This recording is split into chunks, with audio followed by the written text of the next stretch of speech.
网络轰下一寡选举作票的消息咯，各有网情要求重新验票。中选会今仔开记者会，要求民众都唔通传播假信息。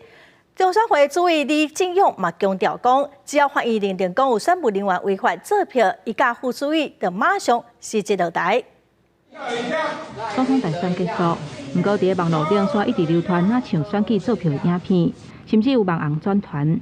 为了消除各界的疑虑，中选会15调集6都的选务人员，做伙举行记者会，驳回相关的风声。散播错假讯息，攻击选务机关，污蔑全国24万以上的选务工作人员，说他们选举舞弊，说他们作票，这个让我们觉得非常非常的痛心。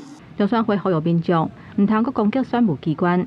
针对有网红转传这的信息，后民间一直出现重新验票的声音。中选会嘛做出回应，特定网红以捏造的一个方式即可要求验票，那这样的一个验票是于法无据的。中选会强调讲，台湾的民主选举绝对无可能有作票违法的情形，因为选务机关是由无共党派的地方政府合作，佮有完整监票的程序。只要法院认定任何一位选务工作人员，他有违法舞弊作票的情形存在，主委李进勇、副主委陈朝健立刻辞职下台。用乌西帽来挂保证，希望各界相信选务人员。